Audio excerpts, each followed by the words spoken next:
Welcome to K-Drama School. I'm your host, Grace Jung, and class is now in session.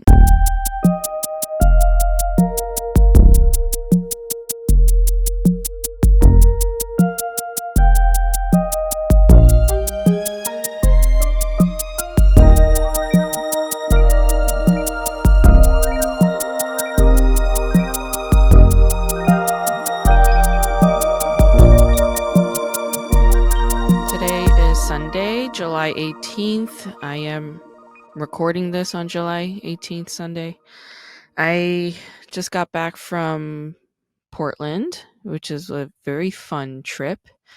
It was also very stressful, but overall, it was like a wonderful experience, and I'm glad I did it. I was really stressed out about the Tuesday show that I held at Kelly's Olympian, and I just was anxious the whole time. I was like, are people going to show up? Like, it's just so much pressure when you're producing your own show because the ticket sales are on you. And I didn't want to let down my other comics in the lineup who were really wonderful. And I kind of went above and beyond. Like, I went a little excessive. Like, I printed out 500 postcards, which is very heavy, but I carried that in my luggage and I brought it to Portland, and I was barking all over downtown. Every single seat was full, and the people told me that they found out through like Facebook or Instagram. Barking downtown and like handing out flyers and postcards is like, it's completely a demoralizing experience. It's heartbreaking. It makes you feel worthless. It makes you feel like a bum. I would just go up to people, like we're standing in like the lunch cart line, and I would be like, "Hey, can I invite you to a comedy show?" And they would be like, "No, thanks." And at a certain point after you hear that, you just get pissed off. So I was just like, um, "Why, you don't like comedy?" And some of them would be like, "Haha, okay," and they will take a flyer, but others, they'll just literally be like, "What, are you joking? Is that a bit?" And it was just like, just take it, like this one lady, when I was offering it to her, I was like, "Hi, can I give you a flyer?" And she goes, "Why? What do I have to do with it?" It's like, that flyer is yours. You keep it. That's for you. You can wipe your ass with it. You could wipe off your son's cum with it. Whatever it is that you need to do or want to do, I don't care.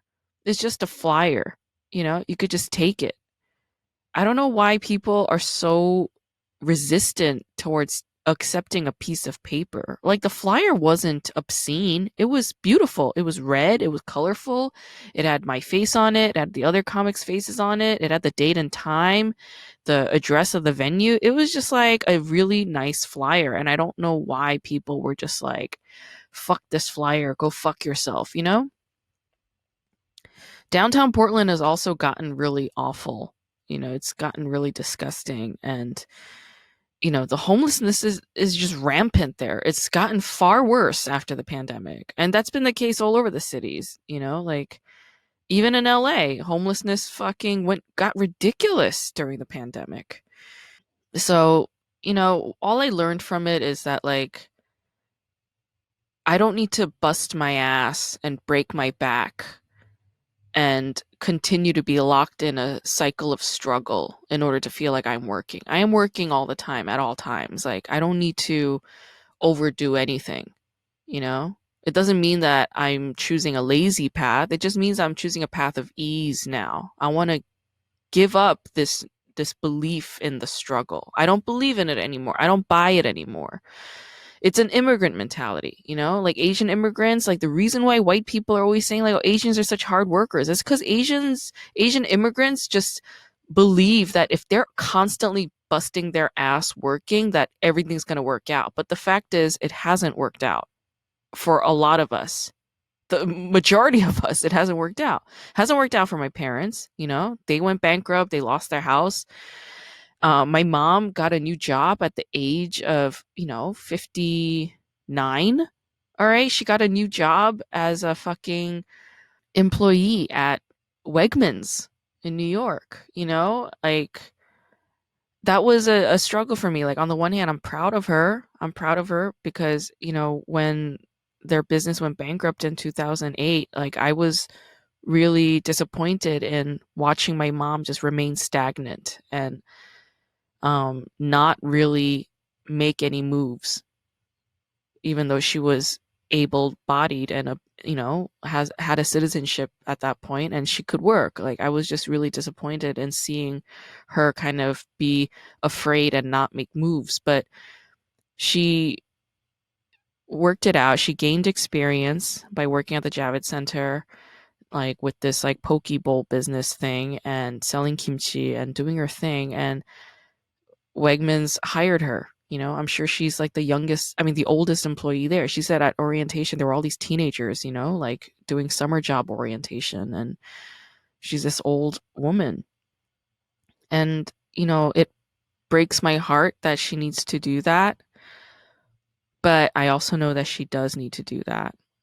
She needs to do that in order to have a sense of purpose, in order to gain experience. I know that she enjoys working. I know that she likes working. And I need to celebrate that joy rather than feel this control freak innate thing that all the Korean kids feel whenever they see their mother's work. They feel this immense sense of guilt and pain, but that's what my mom needs to do. So I'm letting that go, and I'm, you know, proud of her and I support her. And it was her birthday on July 6th. So I sent her a small gift. I bought her this Coach bag that I thought was cute and I sent it to her and she appreciated it. I went to my massage therapist on Friday and my masseuse was just like, your body is like a different person's body. She was like, all these knots and tensions that you had in your back are mostly gone. She's like, you're a lot more flexible. You seem to have lost weight. You seem lighter. And the fact is, like, I haven't been trying to lose weight. Like, I still eat cookies, still buy snacks. And I'm not really exercising or dieting. It's just that I've been meditating about 2, 3 times a day now. Like, I expanded my meditation routine.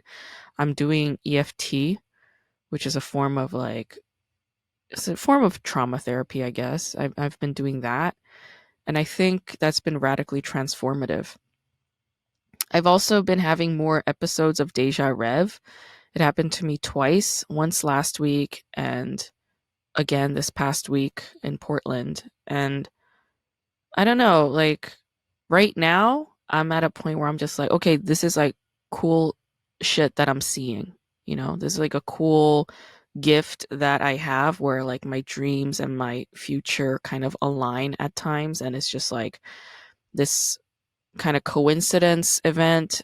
And it's like cool for me to experience it and see it. Like, I don't consider myself a prophet. I don't consider myself a psychic, but I'm having these cool moments and it's just like cool shit that I get to see. It's an awesome ride. So that's where I'm at with it. Even though my therapist thinks that maybe I'm not fully understanding this ability yet. Like, she thinks that maybe I have more to it and I should probably get to learn it and understand it better. And it's something that's not unique to me. It's unique to every individual. Like, I think all human beings have this innate ability to be in tune with their environment, with this universe, and with themselves and their minds. It's just that a lot of us try to repress it or have suppressed it because authority figures in our lives told us to, and our institutions, which are our continued authority figures, they also continue to oppress and suppress these things. By institutions, I mean like universities, Hollywood, the hospital, our government, you know. By authority figures, I guess like teachers, parents, people who don't let us thrive and be ourselves, like our true authentic selves. Like, I mean those figures. And Yeah, like all of us kind of have it to an extent. So it's just a matter of finding it and tapping into it and getting to know it, like acquainting it, right? And I don't know why, but like about 3 people told me this past week that I should start my own business. I don't know why they're saying that. I don't have a business per se. Like, I don't have a business plan in mind. I don't have any desire to start a business because I'm not fiscally motivated and I hate the logistics of businesses. So I don't want to do it. But maybe that's also just an excuse for fears that I have. Um, all of this is still a continuation of my analysis of the Choe show. And I mean, I hope some of you guys have seen it. I hope all of you guys have seen it and watched it. It's an experience. I was talking to 3 of my Korean American comedian friends about it last night. And, I appreciated how their responses were all very diverse and different. Like, one of them was all about it. The other one was like, couldn't care less. And then another one was like, I get it, but I also see how David chose this sort of toxic masculinist way of speaking and having these moments of rage are so familiar to them. And they were like, I don't think I can, like it was triggering. They were like, this is very triggering for me to hear this kind of voice and this kind of um, way of delivery. And I understood that fully. Like I have also felt that trigger too. But it's like, since I see like what he is about and who he is, and I see the core of him and I identify with it so closely, like I can kind of turn away from that kind of toxic masculinist way of talking, and I hear the other dimensions of his delivery. So I'm still into that. I was also thinking how like I really appreciate David Cho's love for the color pink. He uses pink a lot, which I really love. And he uses like a particular kind of pink that I love. He uses like a blush pink, like a rosy blush pink, and that's like one of my favorite colors. And I've been also illustrating a lot. Like, it's been a deep form of meditation for me. I'll draw at least one picture a day, and that's been awesome. Like, I've been loving that. When I was in Portland and I was stressed out about the show, and I felt like I didn't know what to do with all this anxiety that was pent up in me, while I was barking downtown, there was a Blick nearby. So I stepped into the Blick. I got a small notebook, like a small sketchbook that is portable. And I got one marker and I got like crayons. They were selling a tiny portable thing of crayons for $2.99. I was like, that's awesome. So I got that and I just went to town with it. And that was a lot of fun. So if you guys ever feel stressed out or feel like you don't know what to do, I really strongly recommend just drawing, just taking out a paper and pen or a pencil or crayons or whatever and just like having fun with it and just drawing shit. Don't feel pressure. Like sometimes like when I have this blank page, I feel this pressure like where do I need to start? But I just start. And then once I start and get going, there's momentum and all these different things come out and it's like so fun. So really nurture your inner child and give that to her. I continue my conversation with Berlin stand-up comic Julieta Degese. It's the same session that we recorded, so I broke it up into 2 episodes because it was a very long session. And I was just texting Julieta like right before I came in to record this. So she's doing well. She got vaccinated finally. Germany's finally like giving out the vaccines. So I'm glad that she's healthy and doing well. And yeah, let's continue our discussion with Julieta. No, I actually did have like some, how do I say, like sexual tension experience. Well, I think I texted you and told you about it, and you're like, wait, that's it. But like, I need to give you the full Ah, picture if I could. No, wait, because you were saying something very like you were 12, basically. I think someone touched my elbow. Yeah, I was like, okay. yeah. It was like a 12-year-old like experience. But what's wrong with that? Like, wasn't it the most intense when you were like a teenager and you weren't exposed to everything and you didn't experience everything, and like the slightest touch would like send these like euphoric vibrations all over you. Like, that's, I feel I'm getting back to that. It's all cerebral, and that's all I need. Like, I was having dinner with this guy. I had sex with him once in the past, but like he and I knew that this was like, we're better as friends and we will never ever have sex again. Was the sex good? No, it wasn't. Oh. Because we're better as friends. We're better as friends. Like, Okay. I love talking to him. Anyway, we were having dinner. It was good. And then after dinner, because neither of us drink anymore, we were like bored. So we went and got ice cream. And then after ice cream, I was like, I'm still bored, but I want to hang out with you. Like, what should we do? And then we are like, oh, let's go shoot pool. So while we're shooting pool, What? he What is shooting pool? billiards, with the balls on the table. Pool. Yeah. He came over and he kind of put his hand on my back and he was like, "Can you excuse me a little bit?" And I was like, "Oh my god!" Like, because like there was all this tension building up during dinner and ice cream, and then the walk over to the pool hall, but there was no actual like touching, really. Like there's all this cerebral chemistry and tension, and we're interested in in each other and what each other's saying, and we like each other and what we're about, but like we know that there is this barrier that we're just not going to go past, and despite that, we're into it. We're both into it, and like I feel it, he feels it, we're not going to name it, and it's like all this build up, and then like the slight touch, and I'm like, I'm good for like the next like 6 months. Like, I don't need anything else. Like, I am so good. Ooh, so nice. So like that's my kink right now. I haven't had sex since, I tell you. Wait. You mark it in your fucking calendar. Jesus I put it on the wall, like Christ. little. Oh my god. Wait, when did I have my surgery? I had. Oh, how are you recovering? Yeah, everything is fine.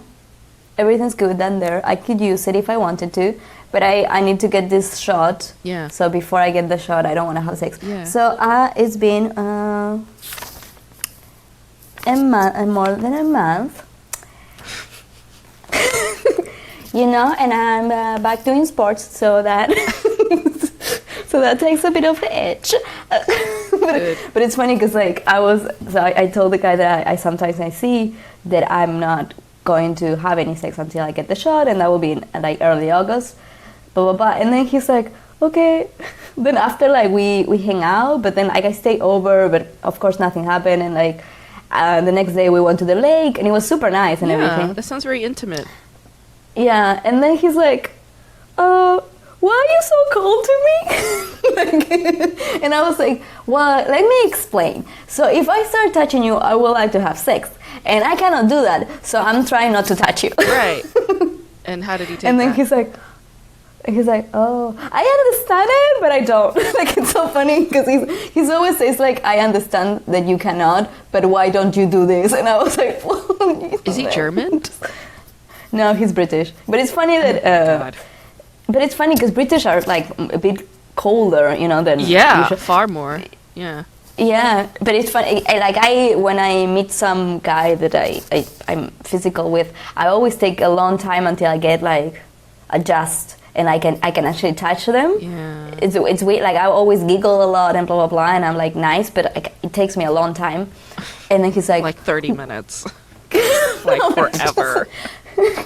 Yeah, I'm not like right away. Well, some people are right away like affectionate, and even though I had sex with them, I cannot be affectionate right away. I understand. Got it. Okay. Wow, you're very much like a man like that. Am I? That's a very masculine thing. Yeah, like men think sex is just sex, and they think intimate touching is something different. But like, I'm like, sex is very intimate. You're inside each other. Yes. Well, yeah. I feel like I don't separate them though. Yeah, I don't know why I do it, but anyway. You do it because men do it. Oh. You think I'm just a little man inside? You're a little man. There's a little man You're inside a of me. man. Only the little man. Oh, that should be my Netflix special. Oh, that would be so cute. I fantasized about my Netflix special title yesterday. What is Scooby name? I'm a bitch, okay?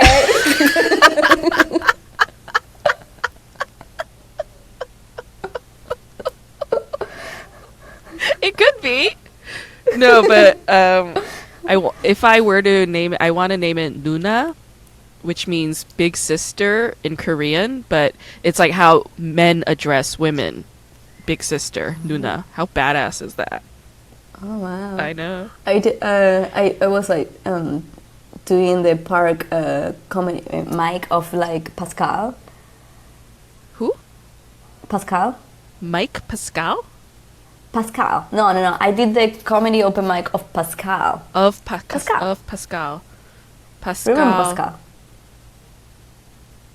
Is he French? No, it's like the Korean guy.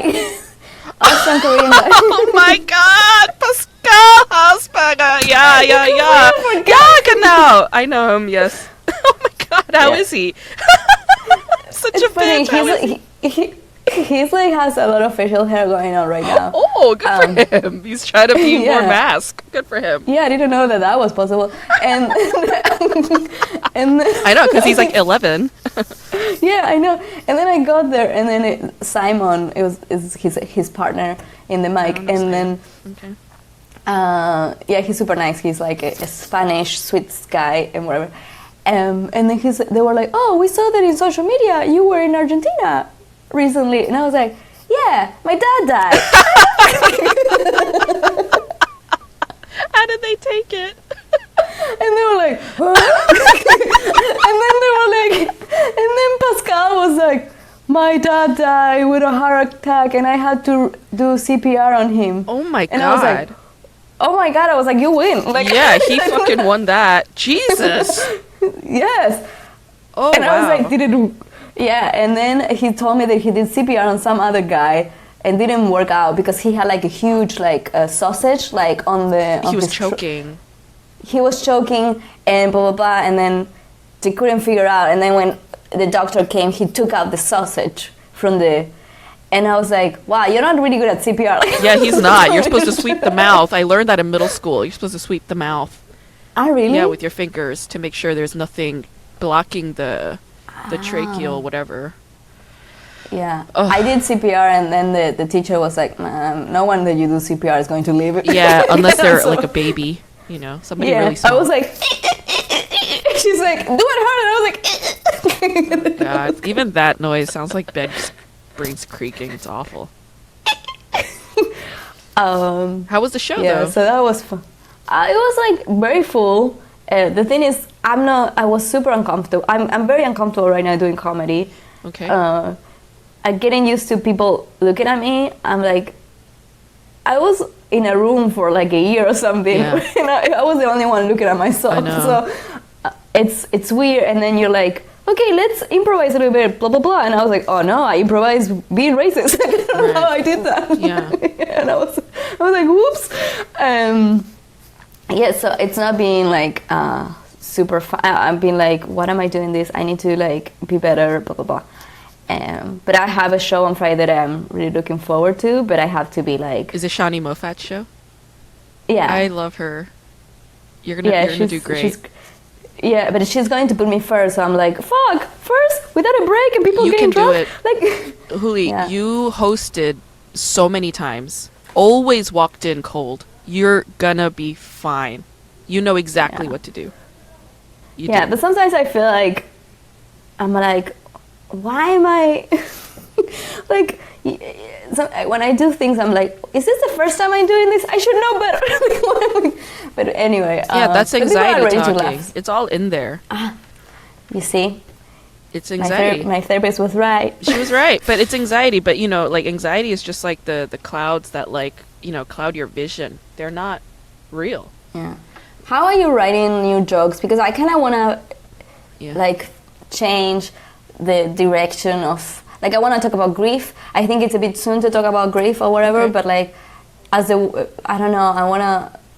It's funny, like I tried to do a joke like on the park, and I was like, yeah, so my dad died, and I want to talk about grief because no one talks about grief really, and I want to do that. But I don't know how to do it, so I want to do it. You don't have to say. I don't think you have to say all the explanation stuff. I don't think you have to say. Yeah, no one talks about grief, but I want to talk about grief. Like then it's like that's not a setup. That's a setup for a sad story.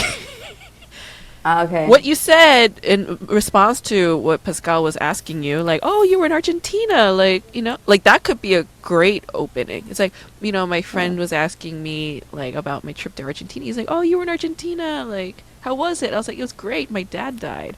Like, I mean, I thought that was funny. That's really funny. Okay. That's a great way to start, and then you could go into it. Like, just go straight into it. But, like, I would just ask, like, what is it that you want to say about grief?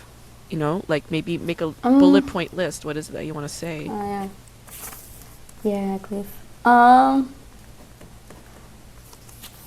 do I want to say? That is grief. I'm not is sure. grief all sadness?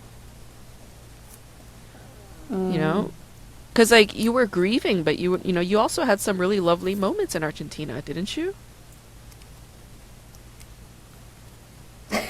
What? You were sucking a lot of dick in Argentina? Those were your beautiful I'm like, do you have beautiful moments? You're like sucking dick. I'm like, oh my god. No, actually, no. The beautiful were my brother and sister. Like my sister, every night, she's so cute. She was like sitting. I mean, she's a bit taller than me, so she's not like. It's not like you could see her and be like, oh, it's cute, like Hooli. She's like a grown woman, and just like she was sitting on the like a bed. It was a bit lower. And she would like look at me and she was like, it's rum time. So we did like rum drinks. That's sweet. And it was like, and I was like, it's 7 p.m. but okay, let's do this. And then she would be like, had like a little straw and be like, yeah. And I was like, could you like not drink so fast? And like, just that was really cute, like to live with my sister because I always wanted to live with her when I was younger. And why? When I approached it.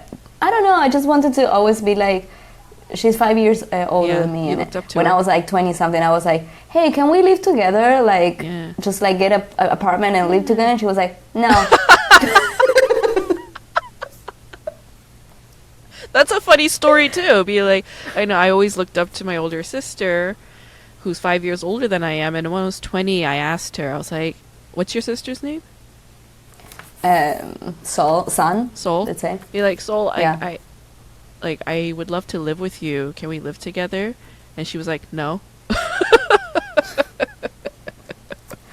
And then maybe document the aftermath of how you felt or like what she did after. And then she ate a banana or like something like that just shows how much she doesn't care about your feelings and the impact of that moment. It's like she doesn't even remember. It doesn't even matter to her. That was just a blip in her day, but for me it was like a massive chunk of my 20s.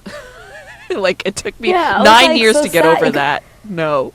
It could have been so much fun. I had to suck a lot of dick to like get over that one no. It turns out I just wanted to suck my sister's dick this whole time, Oh my god. Yeah, it's a lot. It's not for everyone.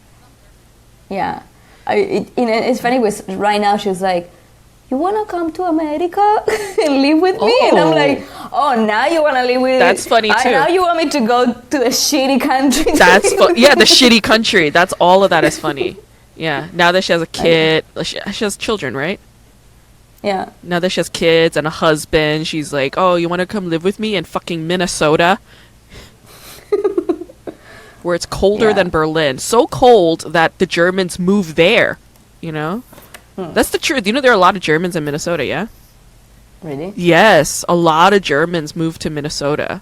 And they open up a bunch of bakeries. Well, that makes sense. Yeah. They always are like, there's no bread here.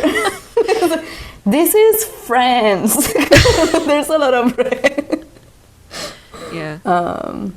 But I think I will do that. Like when she gets the citizenship, I will maybe go there for a couple of years. Like I think it would do be it. Nice. I think it would be great for you because I think you have like a lot of like energy and like spirit in you, but Berlin is small, and I feel like I want you to level up.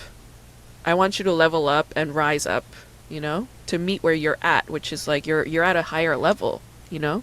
Like fulfill that. Is Oh, thanks. That's very sweet. Is it? I was when you were saying, I was like, it's still like Jeopardy. It's still like going on Jeopardy.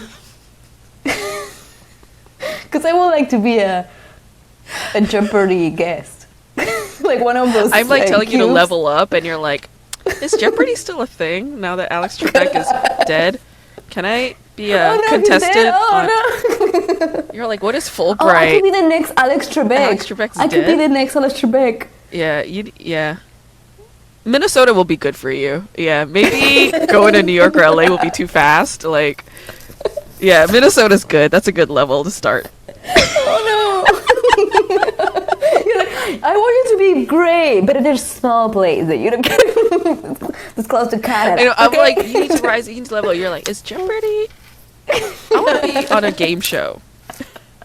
I really want to be in a game show because I will be so bad at It's it. like such a It'll be Midwestern dream to be on a game show. But yeah, I will be like, you will be surprised. I will, I get notoriety because it's like the girl that doesn't know anything. And I was like, who's the politician? I was like, I pass. I don't know. Are you Alex Trebek? Alex Trebek's dead. Oh, I didn't know that. I pass. I don't even know if they do this, but I want to do it. It'd be fun to see you touching the words when people are clapping and you can't reach the words because you're so fucking short and you're like trying. You're like reaching up as high as you can. You're like, I think what you said is correct. I can't touch them. I can't get them to turn. That was something. It would be cool if they do like a little tiny one for me, and like the words are really small. Poke it with your finger, like on your phone. Yeah. This is so weird. I'm bad with words. I had to be because I'm like Skyping a lot with the Argentinian guy that I. Yeah, so that's still going. That's still going, and I have a ticket to go in November. Oh my god! I want to visit. It's such a long way, though. Yeah. You can come visit. I will check how your finances are. Maybe you get this unemployment money. I have no money. Yeah, I can't go.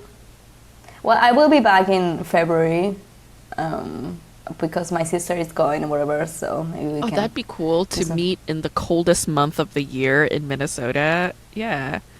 You and your sister should come to LA. No, I'm not going to Minnesota. I'm going back to Buenos Aires in February. Oh, got it. Okay.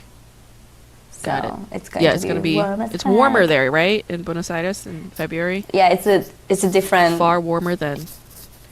Yes. It's different. It's closer to the equator. It's different. It's different. What's the name of the seasons? The seasons are different. Different hemisphere. Yeah. Yes. Wait, and I was talking to this guy. On Skype. Yeah. You're still talking. Well, we're talking... You're going to visit in still November. Talking. And it's in November. I was something else that you said. And what I was saying. How sweet it is. Yes. So basically, I'm doing this thing because I'm very passive aggressive. I'm not passive aggressive like in a mean way, but sometimes I insult people that I like. Usually men. Yeah. Little ribbing. And I'm like, hey, you're dumb, and you're a fucking idiot. You should kill yourself. I love you. Bye bye. And then I said, okay, I'm going to try to train this so it's not that bad because it's just such a nice guy. Yeah. And I'm like, every time that I do this, like in a mean way, like it's mean, I will try to give you something that I have that is very embarrassing. Oh, wow. Okay. Yeah. So what I did once, I was like, okay, it's time to give you my embarrassing thing. And I was like, I don't know how to do the alphabet. I don't know the order of the letters. Oh my God. Yeah. I know until a certain point, and then I'm like... Up to what point? M? I don't know. L? Let's do it now. A? A, B, C, D, E, F, G, H, F. H, F? H? F. You said A, B, C, D, E, F, B, C, G. D, So you already said F. G. H. H. M P. Wait, you're serious right now. You're for real, right? Because Okay, I'll help you. H-I.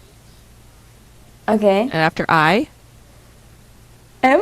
Wow! Wow! This is amazing. Oh my god, that's a really good one. That's a big one to give away so soon.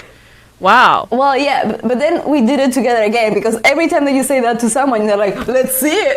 I'm like, "Why do you want to see this?" Well, because it's amazing. It's remarkable.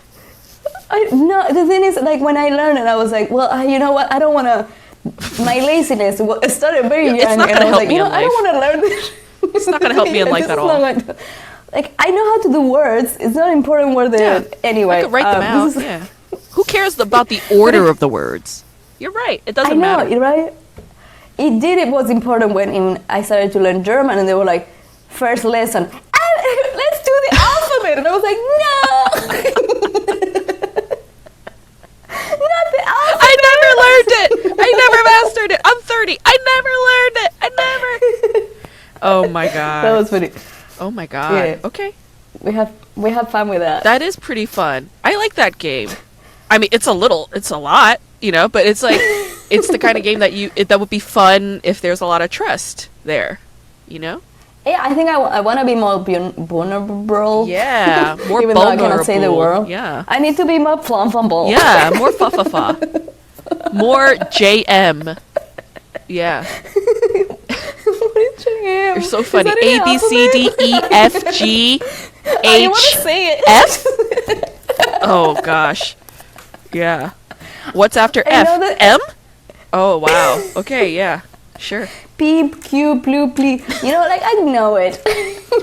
I know it. It's somewhere in me. I know it. My spirit You know knows what? it. I can do stuff. Like, I can do a nice tortilla. You know, like, what do I need this for? Oh my god, try I can spell- to visit me in February. That'd be fun. You know? Wait, but no, I'm telling you that I cannot. You can't? No, is there another month? I mean, we could book this like in like next year somewhere. I mean, what are you willing? Because we're thinking with Tobias going to Eurovision in Italy next year. Next year?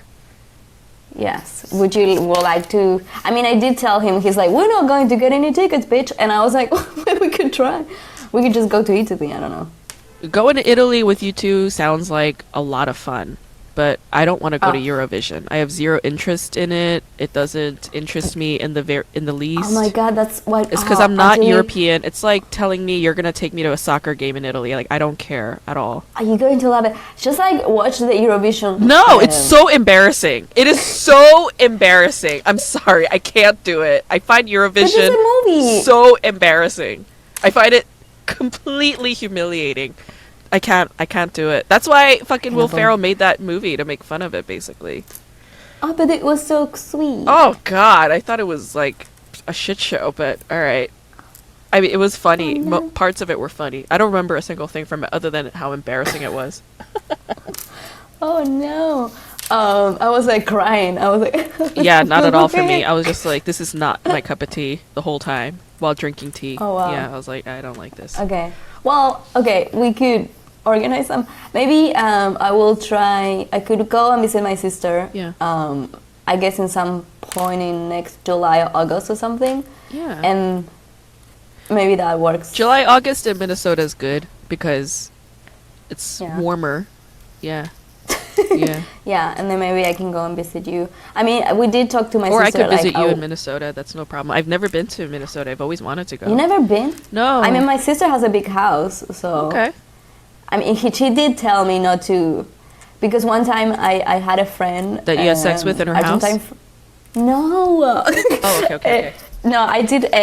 He's like a good friend from like teenage years, and I did say my sister, he's coming. He's like, stay at yours, but he didn't say like the right amount of time. You should stay at someone that you don't know, 5 days or a week, like tops. And he stayed at 2 weeks. No.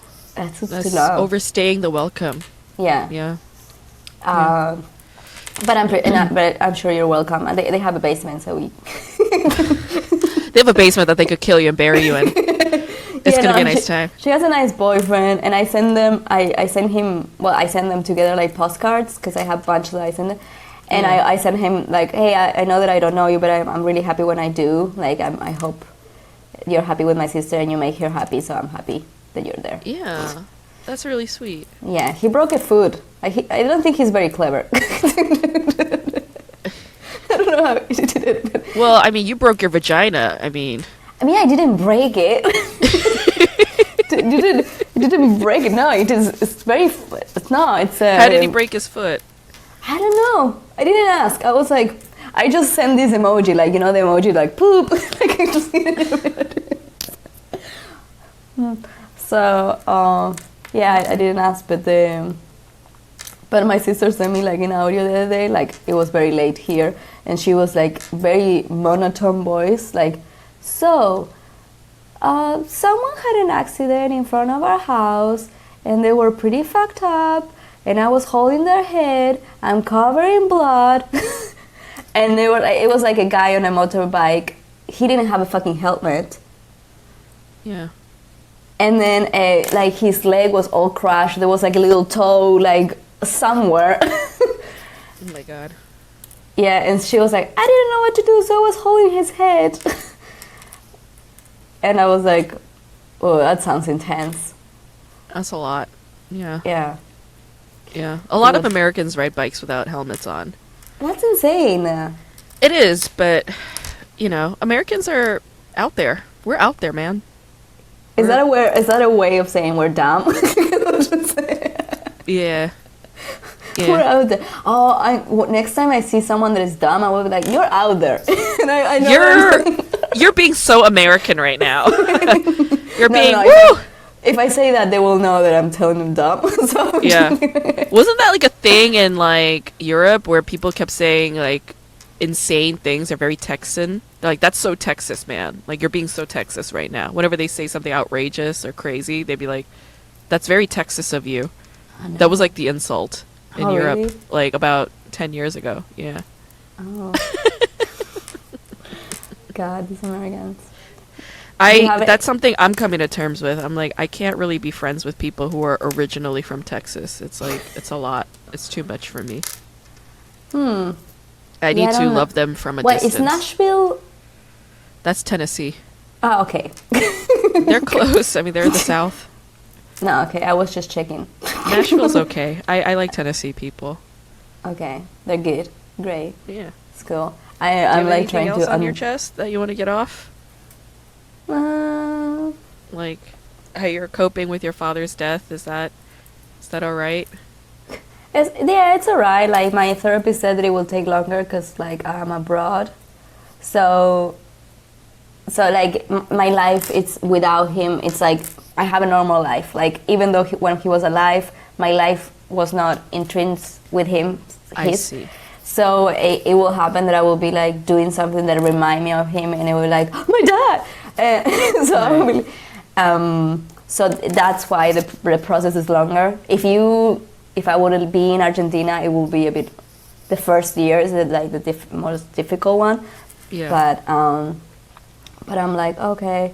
I feel very like oh, now I'm the adult, even though I've been adult my. Yeah. You know, like you had the feeling like, oh, no one is going to be like, I can pay that for you. I will be like, no, you have to pay yourself. Even though I've been paying my bills for like 10 years that I've been living here, and like also in Argentina, but like he always like had this like, what, you going to Greece? Use my credit card. And I will be like, no, I can do that. And then I will be using the credit card. But you had support.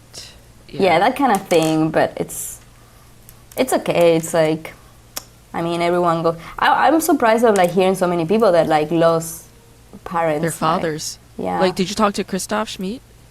Oh no. You know his father died. Oh no, I didn't know. When? You didn't know? You guys live in the same city. No, he also like helped me move to my new flat. So. And he didn't tell you? Are you guys kidding me right now? Like, are you fucking... His father died last December. In a bad way, or just like... a heart attack very suddenly. He talked about it on this podcast.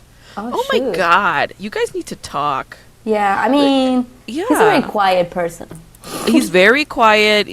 But you know, if you ask him, he runs deep. You're like, oh. The thing is, when he was telling me about his father's death, it was right around the time your father had just passed away. Ah. And I remember telling him, I was like, a lot of my friends' dads are dying right now, which is the truth. Like, several of my friends' fathers died, like, all at once. Not COVID related. Yeah, I did this joke on the park the other day. Well, I was saying, like, my dad told me he was sick, and then bam, the next day he was dead. And then I'm like, and everyone's like, oh. And I'm like, no, just kidding. It took 2 months. Oh, God, yeah. I thought that was funny. Just like me, like, no, just kidding. It's still too shocking and sad, no. I guess so, yeah. I'm like, oh, okay. It's a difficult balance, I think, because, you know, death is actually very funny. You know, we talk about death a lot. Like, as soon as I got back from my trip with my mom, like, when I got up on stage in LA, like, I was just like, I kept saying I want to die over and over again, and people thought it was hilarious. But, like, I think if it's a death of another person, especially, like, your parent, you know, people can't help but feel nervous because the death of a parent is a very shocking and traumatic thing. I mean, it's a very how do you say, it's a very real thing. It's the thing that all of us are going to encounter, and yet it is so hard, you know. Yeah, and also, like, you don't know in the audience if someone is, like, going through that or, like, and then it just brings, like, I remember when I got the news, I was, like, walking a dog of a friend, and then I got the news and I was like, oh, okay, because right before I told my friend, hey, I'm going to leave because my dad is sick. And then when I came back from the walk, it already happened, he died. So, like, I came back and he was like, so what happened with your dad? And I was like, well, he just died. And then my friend was like, he started to water his eyes because he just, like, had, like, his dad died, so he just remember, like, all of it. And I was like, oh my God, no. That's actually, like, funny. You should write that. Yeah. And I was like, yeah, this just happened, so and then I apologized because I was like, I'm sorry that I brought this, like, to you. It just happened to me, so I was like, I don't know what to say. But yeah, and that could happen to an audience, like, that it could triggers, like, I don't know. So yeah, I just want to find the balance to talk about that. Yeah. I mean, I don't know. I want to talk about. It's like you go on a walk with your friend's dog, and as soon as you come back, it's like during that walk with the dog, your dad dies, and then you get back to your friend's place, and then you tell him, my dad's dead, and your friend starts crying, not you, and you're like tending to your friend. Yeah, you're like, are you okay? But that happens a lot. My dad's dead, but, like, you're crying right now. Can I get you something? Like, you should, like, that could turn into a bit. Like, you brought him some water, brought him some ice for his forehead, and you're, like, talking him through it. You know, you fed the dog. You made sure everybody was okay. But yeah. So I wanted to do this joke because I went to, like, a doctor about my hands. Because they kind of get numb and whatever. And I went to this doctor and she's like, ooh, it could be a lot of things. And I was like, yeah, that's why you're a doctor and you could narrow it down. And she's like, have you tried broccoli? And I was like, are you fucking kidding? Broccoli? I cannot do a hand job with one hand. I need to use both. Look how little my fingers are. Just like that. And I was saying, like, they look like a bit, like, deformed, my fingers. And she's like, people have deformed fingers. I was like, yeah, the people with problems in their hands, what's wrong with you? He's like, I wish I had a broccoli with me right now so I could bash it over your head, you know? Yeah, I'm trying to That's funny. That whole broccoli thing is funny. Yeah, it's like the next time, whenever I give a hand job, I have to eat a lot of broccoli while I'm giving the hand job. Like, my breath smells like shit. It makes me fart, but I'm giving a hell of a good hand job because my hands are better. Yeah, I don't know. I felt like I was just, like, instead of a doctor, I was just going with to my grandma or something. She's like, did you try? I was like, what the fuck? I was so angry. And then like at the end, she was like, maybe you need surgery. And I was like, what are you talking about? You just You went from broccoli to surgery. Is it broccoli or is it surgery? Yeah, I think Make up your mind. I think I need a better doctor. Yeah, one thing costs like €1, the other costs way more. Like, what is it? The doctors here. Doctors don't know anything. I hate doctors. Yeah, and you're like, I was feeling so relaxed about like, okay, I'm going to find out what my deal is. And she's like, broccoli? Or surgery? Broccoli or surgery? What's it gonna be, Jeopardy contestant? Is it broccoli or is it surgery? I passed. The secret box. Secret box. Speaking of secret box, which is what they used to call my vagina in high school. No. I went food shopping at this Korean supermarket I love in LA called H Mart, and at the bottom there was like little blank lines, and you fill out your name and your email address and your phone number, and then you put it into this giant glass box, and they do a raffle, and then the winner, who gets randomly selected, wins a car. And I was like, whoa. I would love a new car. So I participated in the raffle. I was a little bit embarrassed. So like what I did was I went back to my car, I dropped off all the groceries, and then when I was putting the cart back, I was like, let me go and put my receipt in there. So I was is it done? You didn't win. Oh, no, they're going to select it like next week or something. You can maybe... Or in 2 weeks. I hope I win something. That would be cool. Yeah. I want to win a car. That'd be awesome. Yeah, that would be good. I was, so my idea when I go back in November, I'm going to learn how to drive. Like, I'm going to do like a very speed process of how to learn how to drive. And you don't know how to drive? So you don't know the alphabet, so you don't know how to drive? I knew that this was going to come back to me. Well, I mean, not knowing how to drive is less shocking than not knowing the alphabet. But okay, so you're gonna learn manual, like they teach manual in Wow. See that you're gonna have a skill. I don't know how to do that. Yeah, I know. Yeah, I guess you'll be better than me in driving. Yeah. My sister also learned automatic, and what was it? Yes. So.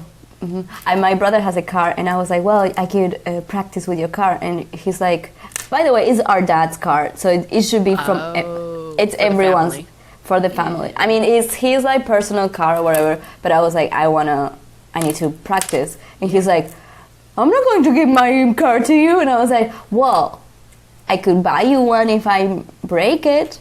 And he's like, his eyes were like, huh? I'm not going to fucking buy him a car. I don't have the money for that shit. That's so funny. I love big sister things like that, you know? You just say whatever you need to say to get your brother to agree, and then you just like fuck him over. It's so funny. Yeah, I like that. Yeah. But you know, like I'm very proud of you, you know? I mean, like you're handling all of this with such mindfulness, and you're not sulking. You know, you're letting the grief take place, and you're still living your life, and you're still taking care of yourself, and you're still staying social, you know? Even if you grow irritable, who cares? That's okay. You know, kind of be like me, you know, be like, okay, I'm irritable, and that's okay. I accept that. I have a very good reason for it. Yeah. And thanks for your words. I hope you don't feel guilty about it, because there's no reason to. Because, you know, any other time, you're always very cheerful and caring and kind and compassionate, you know? Like, you deserve your space, too. So you take that space. Aww, thanks. Yeah. I'm not used to hearing nice things, so thank you. Yeah, none of us are. That's why we're comedians, you know? Yeah, I'm like, did he just insult me? I think I love him so much. I know, that's our problem. That's our problem. But it goes back to what I was saying earlier thematically. It's like about opposing forces, right? Yeah. Yeah. Yeah, I was, I think I was talking with someone and they were like saying, Julieta, you're not saying anything nice or like supporting or something. And I was Tobias saying that to you? No, some other guy. And some I was other saying, needy person. Okay. Yes. And I said, like, I'm not used to getting, like, I'm not used to receiving positive feedback from my family. Well, from my family. Yeah. So so it's not natural. I have to, you have to tell me that you need it, and then I can. And he's like, well, that's a good excuse, and I was like, it's a good one. It's a very good reason. Yeah. Yeah. Not even an excuse. It's a good reason. That's a good explanation. Yeah. You're communicating. You know, there's a bond. Yeah. I mean, you have to tell. I think you have to tell people because sometimes people take it very personally. It's like, no, we all have shortcomings. It's like, it's not because but yeah, everyone, I guess, is like the main character of their life. So it's like, everything's happened to me. Yeah, yeah. Yeah. Are you playing beads right now? Are you seeing people now? What's happening? Beads. I could hear like tapping on your desk. I know, it's me trying to. This is a lot of jewelry all stuck together. Oh my god. Yeah. Look at this. Love how you multitask at all times. Like last time you were like eating when we were recording and like. Really? Was I eating a sandwich? No, you were eating with like a fork and a bowl. Like you were eating a salad or something. I'm hungry. Am I seeing somebody or am I seeing people? I'm seeing people. Yeah. You're seeing people. Yeah. But you're not on the apps, right? You're not. No. Come on. Like I'm never gonna do those ever. I don't believe in it. And that's just my belief. It doesn't matter whether it's true or not. It's just my belief. Yeah. And if I don't believe in it, then I can't do it, because if I do it, then I'd be lying to myself the whole time, and that's gonna come through at all times. I'm gonna treat people sarcastically and disrespectfully. They'll probably treat me the same way, and it's like a whole mess of worms that I just don't want to open. Yeah, I don't feel like it's healthy. But a friend of mine, he recently broke up with his girlfriend, and so he's using Tinder, and it's so funny to have the view of someone that never used Tinder in a way that, like, this girl is not answering me. And so I said, oh, she ghosted you. Yeah. And he's like, his mind was like, what? Wow. But she seems so nice. And I was like, well, she could fucking ghosted you. And then it's funny, so like, inhumane. Someone wrote him, and she was like, are you sending like inappropriate messages to people? Because Tinder just asked me if you were inappropriate to me. And then he was like, wait, what? And then he remembered, like, he asked someone out and be like, hey, we can rent a car and go drive around the city. And that's basically breaking one of the Tinder rules, where, like, it's like, don't get in, like, someone stranger's car, like, because you're gonna be in the trunk and you're gonna be dead. Yeah. You want to get in my car, like, as a corpse? I'll drive you around. Yeah.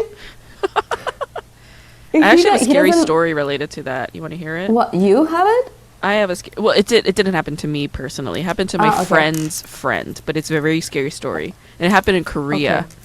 Okay, so my friend's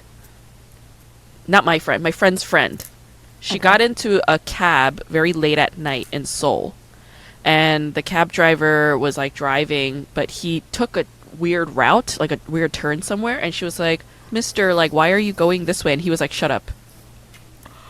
I know. And so she's like freaking out.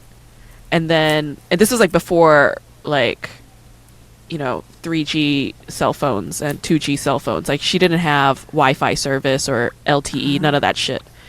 But she had a phone? You had a phone, like, yeah, but it wasn't good. What was happening was not good. That doesn't sound good. And finally, thankfully, like those stops at a traffic where police randomly check people to see if they're drunk driving. So he got stopped there, and oh my god, everything you're doing is like so distracting right now. No, but I have I'm to listening. plow through I'm like, I think I'm getting like very nervous about this. So I'm just like, Everything works out, so it's safe. All right. okay. So they pull up at the traffic place, and then the police is there, like trying to test this guy's, breathalyzer to see if he drank alcohol. And then the girl was like screaming. She's like, "Oh my God, officer, help me! This man is like, he's like hijacking me. He's like, kidnapping me." So they let the girl out, and then the officer walked over to her and asked her some questions. And one of the questions he asked was, "Is the body in the trunk your friend?"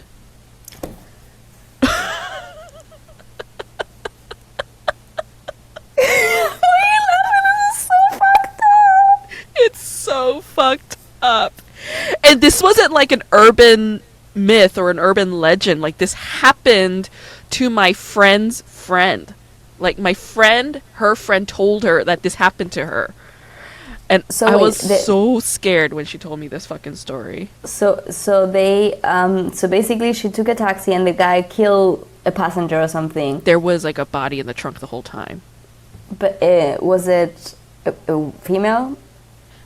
I don't know. No, Most yeah. likely, I mean. Yeah. Yeah, I was oh like, my we God. always get killed.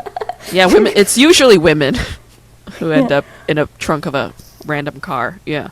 Yeah. Oh my God, that scared the shit out of me. She told me this when we were in college. I think I was like 19 or 20 years old when she told me this, and I was freaked out. Yeah. Did I tell you about that like scary Uber that I took in DC once? No. I was like at a comedian's house and we were smoking weed, and also like we got like a bit like playful, but I was like, I don't want to have sex with some comedian, like, and I just like I don't know. When sometimes when you are about to have sex with someone, you're like, I think I will regret this. Anyway, so I was like, hey, can you, because I didn't have like internet on my phone, I had my European phone. So I was like, oh, can you just call me an Uber and I will go home, because there was no like subway at that time. Yeah.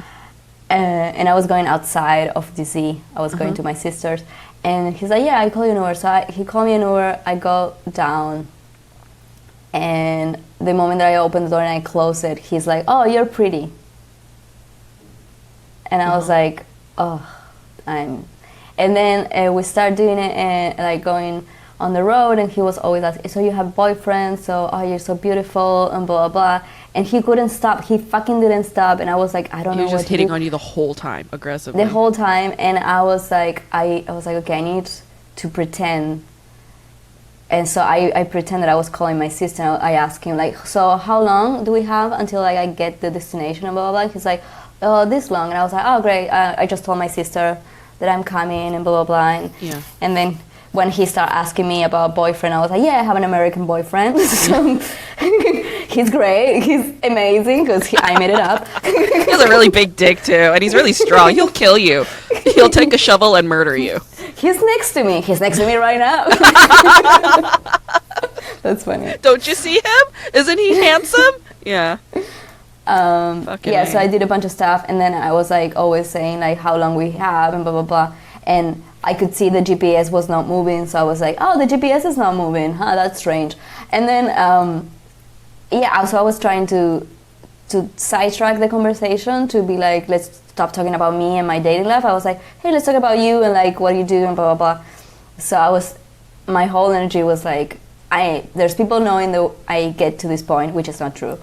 I want to know more about you, so like you're human, I don't know, and blah, blah, blah. Yeah. And then the moment that when I saw like the sign that we actually were in the city that I had to be, I was like, okay, so we're going to, because it was dark and it was like a highway. And it's an unfamiliar place. Yeah, and the guy's like and then in some point, when I got to my sister, I opened the door, shut it down, I started crying. I was like, that was so intense. I thought, God, I'm sorry, Juli. Yeah, but it's kind of funny that it's like, I was like leaving a place not to just like, to fuck a guy and then like some other guy, it's like such a strange thing that you cannot really escape. Yeah. Anyway. Yeah. And usually, like, if you had called the Uber yourself and not that guy, then there's usually like an emergency button that you could press. Isn't it fucking sad that we need that? But that's what we need as women. Yeah, You there's know? in Argentina. Well, I got the Uber notification from Argentina, and they say like, now with Uber you can record the whole time, like with audio, like. And I was like, It's so sad. it's so sad because I did take Uber in Argentina. It was fine. It's illegal actually, Sure. but like it was fine. Yeah. But the one guy was like being friendly, but asking me like, so are you going back home after this? Or like a bunch of questions. I was like, I mean, they're especially nosy in Argentina, but I was like, this is already like it's too much. Like Okay. I don't want them to give me a bad review because they could. So I'm like, because they could like give you like I have 5 stars. No one has 5 stars. Oh my god. Of course you have 5 stars. I think I have like 4.2. Like I have a very low Uber rating. You know why? It's because I never talk to my fucking Uber drivers. Literally, they can ask me anything. I just put in my AirPods and I just don't. I look out the window. I don't respond. I don't want to talk to them. I don't want to engage. It's like when I'm in an Uber, I just want to get to where I'm going. I'm not interested in a conversation at all. You know, I don't want their water. I don't need a phone charger. I don't There's need water? anything. Yeah, in America, yeah, they offer water in the backseat. Yeah, they have like bottled water. They're like, you want a bottled water? I'm like, no. No, thank you. I'm okay. Thank you. Yeah, you want some roofies? Oh yeah, yeah. There's that too. But I mean, it's it's not malicious like that. They try to be nice so that you give a good rating. And like I always do, I give good ratings and I'll tip. I'll do all of it. But it's just I'm not interested in talking. Yeah, I don't like talking. I just want to get what I want to get. It's because you're nice. You're nice and you're social and like you're able to be polite and you're able to do the things that I am not able to do. I'm incapable of them. Yeah. I feel like if I do this kind of thing, sometimes I feel like he's not going to kill me if I'm nice. Guess what? I have lived my life not nice and nobody killed me. You know why? Because they're too fucking scared to. It's what happened to Grace. Oh my god, no. No. The only time like somebody threatened me like that was like a man. Like not even a man. Like we were in high school. He was like older than me and like he was like always annoyed at the way I was, which is just I am. And he just found it very irritating and he was like, one of these days you're gonna talk like that to the wrong person. And I was like, is that a threat? Because it sounds like one, That's the only time like somebody gave me shit like that. But like no other time, nothing happened because I'm the one that's supposed to protect me and look out for me. And whatever I do, that's what I'm doing at all times, no matter what people think of me. That's why I'm like I don't care. And honestly, I find myself in the way I am completely lovable. Like that was hard for me to do. I used to hate myself for being the way I was, and sometimes I still do. There are moments when I still do. Like sometimes I be, man, I was rude to that person. I don't know why. Like I feel bad. I feel like shit. I beat myself up. I'm like, that's so pointless. Why? I was doing my best in that moment. That is the truth. I'm always doing my best in the moment, and people are like, well, that's not enough. I'm like, you know what? It's not enough for you, but for me, I am enough. And I'm not saying that I fully believe it. I don't. That's the struggle. It's the fucking struggle. But that has to be. It's the only way for me to have peace. And the only way for me to not hate myself. It's the only way I could love myself. Is to say that at all times. Be like, I am enough. You are enough. Yeah. No, you're so sweet. Like, I mean, if people only see like the meanness or whatever, it's like they're not taking the time because it's like I saw you like so sweet. Like the same with Tobias. It's like he could be a total biatch, but like biatch, a biatch.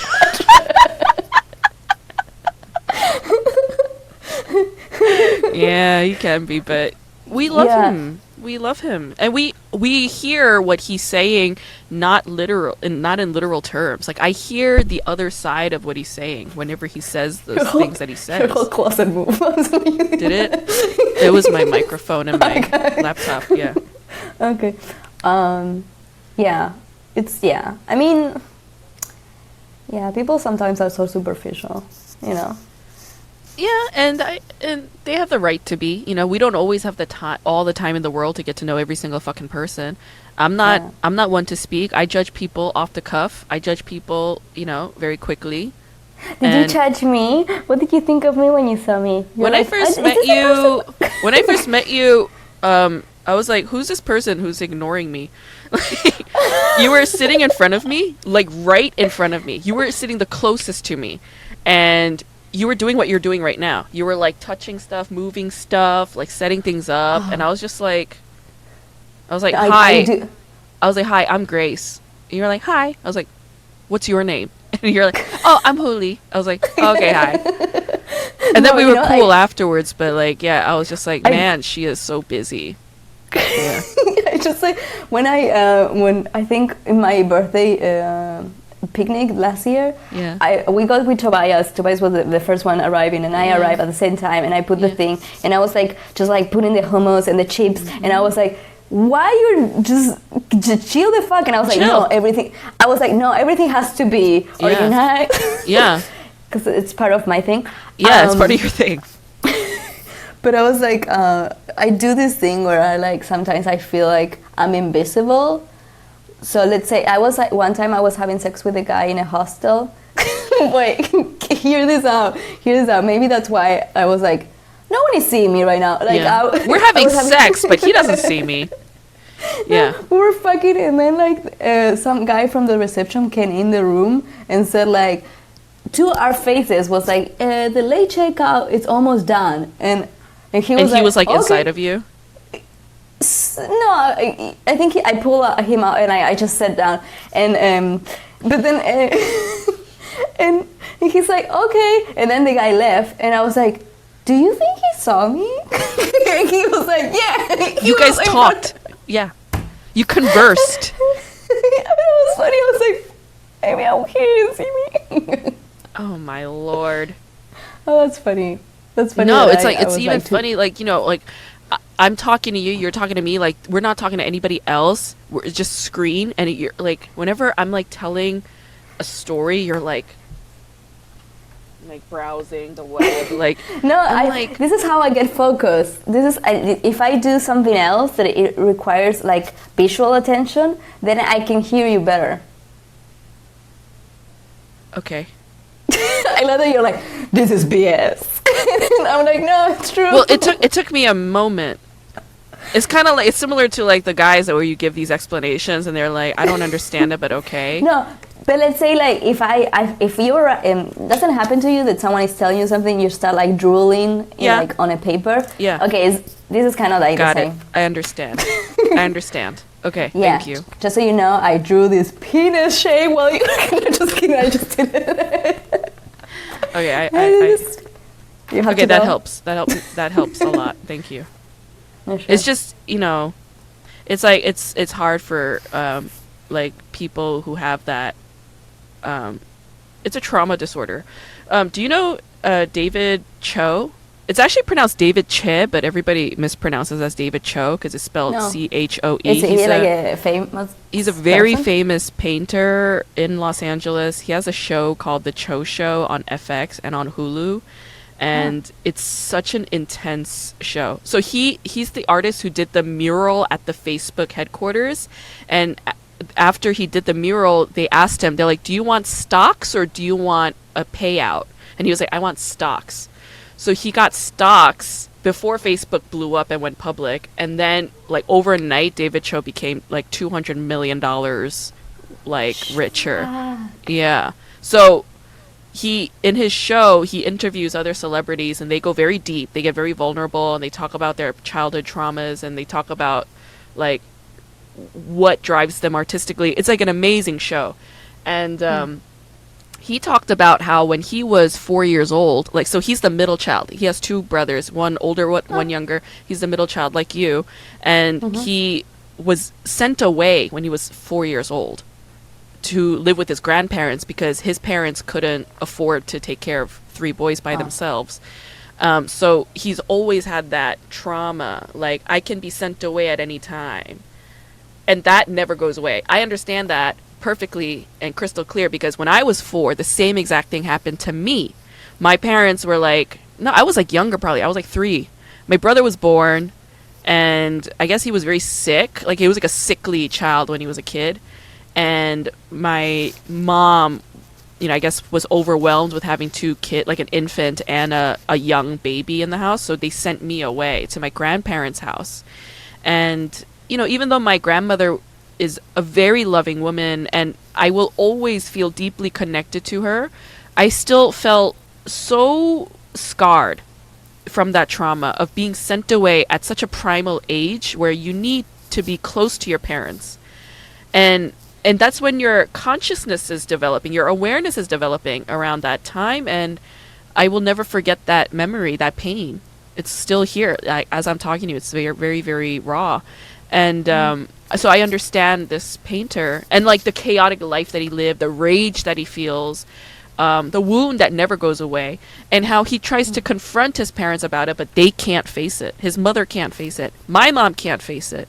When I asked Did you her, talk with her? yeah, I Right asked now. her when I was like 21 or 22. I asked her, I was like, why did you send me away? And she was like, who sent you away? I never sent you away. What are you talking about? She like lashed out. I was like, you sent me away. You sent me away as a kid. And she just like denied it. She was like, I deny it. I deny it. So like, I raise my voice louder and louder and louder. And I get angrier and angrier and angrier. And I keep screaming at her until she finally breaks down and says, oh, it was probably because, your brother was born. And I'm like, oh, so my brother is the reason why I get sent away. My brother's more loved. My brother's more important. My brother's a priority. I'm not. I am replaceable. I am discardable. And so that was always the excuse. I remember when I was 21, I asked my mom, because I went to the dentist, and the dentist looked at my teeth, and he was like, you have like 13 cavities, and like it's going to cost you $3,000 or something. Jesus. And I mean, the dentist was full of shit. I think he was just trying to make money off of me. But like my teeth were neglected all throughout middle school and high school. And that is a form of child abuse. And I asked my mom, I called my mom because I was so enraged. And I was like, why did you neglect my teeth? And she's like, oh, it's because, your brother's teeth were so fucked up that he needed to get braces and he needed an orthodontist. And I was just like, anytime I confront you for your negligence, you always bring up John. You always bring up my brother. How do you think that's going to make me feel about my brother? I'm always going to hate him. I mean, he's not a nice guy, so... He's not. He's not. He's not. He doesn't, he sees himself as the victim, which is okay. That's fine. He thinks I'm an evil, horrendous person. I'm okay with that too. Like I say, I'm okay with that. I mean, to be honest, it feels like, well, if your mom is doing that to you, putting it against your brother, I'm pretty sure they're doing the same thing. She's poisoning him against me too. Yeah, of course. She doesn't realize it, but she's a very manipulative person. And when you meet my mom, you will never see that. You're going to see the nicest lady who does her best. That's what you're going to see. Because that is who she is. But she has this other side that is very defensive. And out of that defense comes this psychotic manipulation. And that's why I needed 4 years away from her. And going on this trip with her together for the first time in 4 years, it was very intense. There were days when I wanted to commit suicide. And like I didn't have suicidal thoughts. Yeah, I didn't have suicidal thoughts in a long time, Like I remember when I was like 17, 18, 19, all the way until I was 25, I had suicidal thoughts every single day. In a constant, like throughout my head, it was like, I want to kill myself, I want to kill myself, I want to kill myself. It was like that from 17 to 25, every single day, constantly. And I didn't feel that kind of swampy depression and suicidal intensity until I was spending prolonged hours with my mom because I felt so trapped, Like she would have these demands on me, which is like very common among immigrant parents. Like my mom would be like, hey, like somebody left leftover food in the refrigerator. Like we checked into a hotel and there was like leftover food from the previous guests. Their food was in the refrigerator. She's like, can you call downstairs and like complain or tell them to like clean it up? And she's like, also the refrigerator is not working. So like she did that to me since I was 5, because when I was 5 years old is when you acquire language very quickly. So like within a year I could speak English fluently, So since 5, like I knew our home phone number better than my mom because she struggled with English. But so for 30 years, my mother relied on her children to navigate America. And that's a heavy burden for a 5, 6 year old, right? But it was like that every single day that I was with her, right? And that pressure was so immense and it was unfair and I hated it. And it was happening again. So I called the hotel concierge, the guest, a front desk, and the guy's such a dick. He was German. He didn't apologize. Really? He didn't apologize. He was just like, well, what do you want to do about it, is what he said. And I'm like trying my best to like stay neutral, stay calm, stay focused. And I was like, I would like options. Like, do we get another room or does somebody come and clean this up? And he's like, that would be the faster way, send maintenance, da-da-da. Anyway, I talked about it already. I'm not going to get into it. But I was triggered by this guy's like dickish behavior, right? He's in hospitality and he's behaving so inhospitably. And there's disgusting shit in the fridge that shouldn't have been in there. And this is not a shitty motel. It's a Marriott. Like, oh, wow. I was expecting better standards, right? And he was being such an asshole, no apology, no nothing. And I was so mad. And my mom goes, why are you so mad? Like, you're ruining this experience. Like it's your fault. Like it's my fault. Not being supportive. And I'm like, you're the one that complained. Asked me to handle that complaint. I'm handling it. And as a result of me handling it, my mood is fucked up. And you're saying my mood is incorrect now. What do you want me to do about that? So, like, I was mad, and then I did some writing, and I did some sketching. I did the things I was trying to cope, and then I'm about to go do stand-up. I was, like, about to leave my hotel room, and as I'm about to leave, my mom stops me, and she goes, Grace, why don't you smile? Oh, my God, I want to kill her. So I walked back into the hotel room, and I looked at her, and I was like, do you think being angry is an incorrect emotional response? And she was like, no. And I was like, well, I'm angry. And I have every right to be angry. So I don't feel like smiling. So don't tell me to force a smile. And she was like, okay. I was like, great. See you later. And then I went in my car and I cried for 15 minutes. Because I was so mad. I was so mad. And I was so hurt by the lack of support and understanding from my mother. And it's like, I don't expect it anymore. I talked about this with my therapist. I was like, what do I rely on my family members for? Do I rely on them for emotional support? Do I rely on them for financial support? I do not. So what expectations do I have? I don't have any. So then does it make sense that I'm mad at them? Not really. Not really. It doesn't make sense. But do I feel rage? Yeah. So it's like, I need to sort that out. I need to sort out these contradictions that I have going on inside of me. The thing is, they are your primary people that supposedly they brought you to the world and like kind of like taught you what you know, let's say, until a certain point. And then you are like with a bond, even though they are dicks or whatever. So you're like always kind of, I feel this hope, even though you know how they are, that never goes away. Like, I wish they could see me or like understand me better or like understand themselves better so they're better people or I don't know, like something. Yeah. But it's not happening. And then you're like I don't know. It's yeah, I'm kind of giving up on that hope. I think the more I give up on that hope, the better it'll be. The more at peace I will become. Because if I have that hope, then I'm setting up expectations. I'm setting up standards. I'm saying I want something from them, and I don't. But the other truth is, I do want something. I want an apology from my brother. That's what I want. I want him to come to terms with what he's done, and I want him to come and apologize to me. Because in the past, whenever he threw a fit over something, and it was always on my special day, like, this Fulbright thing, I got it in 2009 when I was graduating college. My brother graduated college the same year I did because he spent 2 years at a community college in high school to earn credits and graduate faster.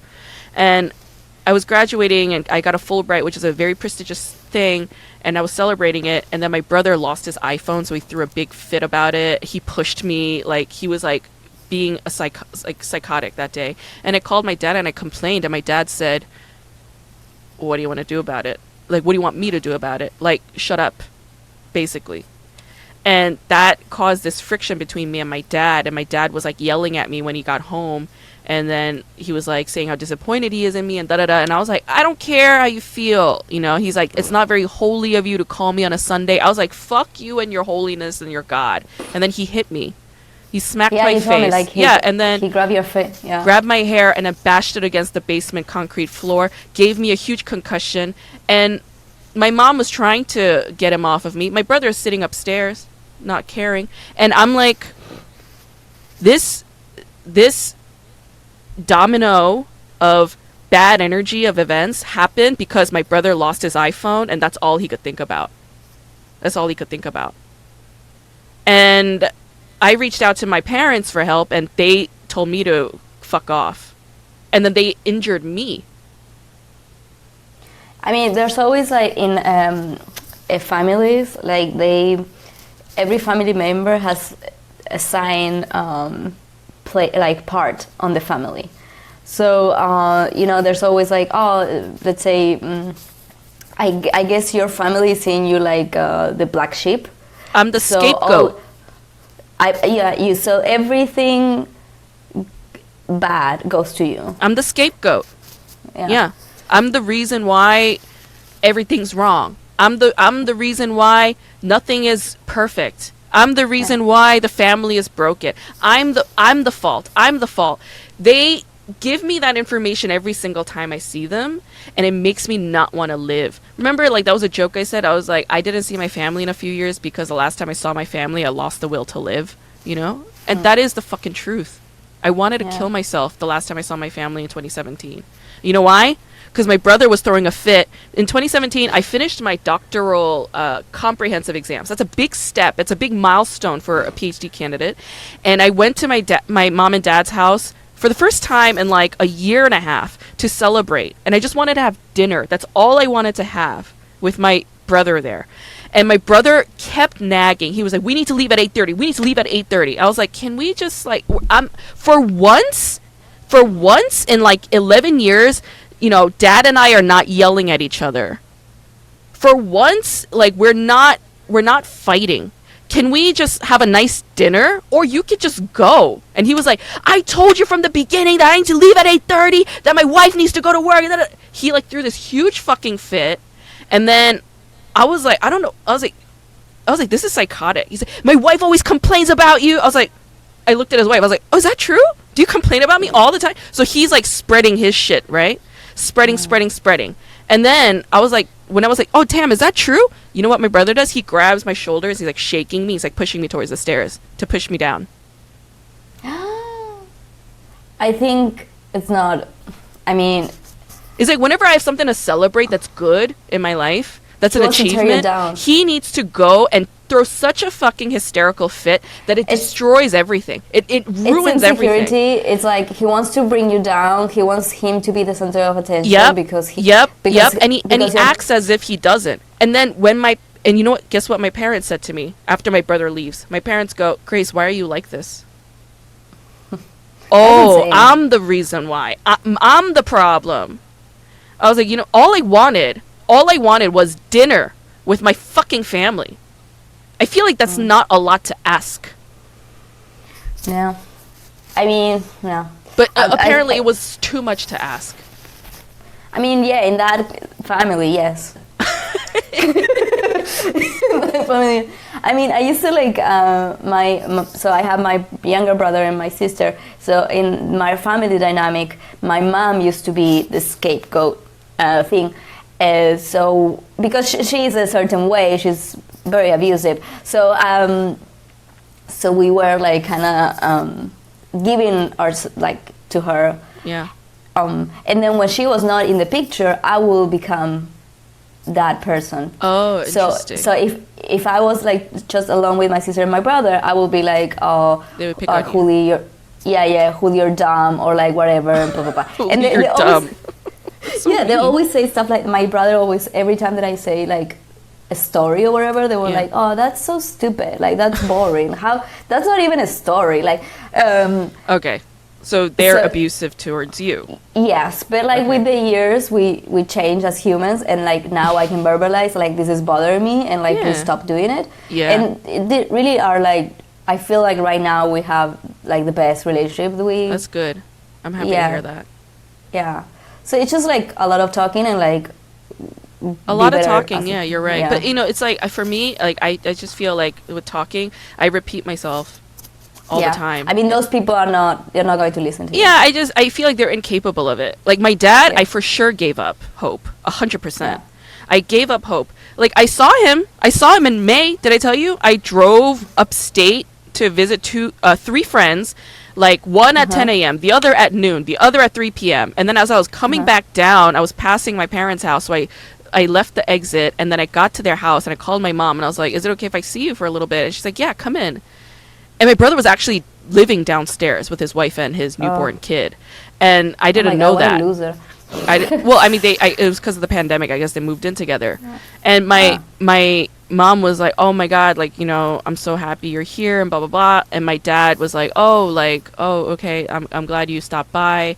And, you know, like he was trying, he was making an effort. But then I noticed, like, the moment I brought up, I was like, oh, can I look at my old paintings in my room? And they're like, yeah, it's not really your room anymore. Like, you know, Dad uses it as his office, but your paintings are in the back. So I looked at some of my paintings, and I was like, oh, I want to sell some of these. And my dad's like laughing, and he's like, what are you talking about? And like, you know, he's like, do you know this painter? Do you know this painter? He's like, you don't know them? Like, they're amazing. Like, how could you not know them? I'm like, I gave up on you. Like, I gave up on you.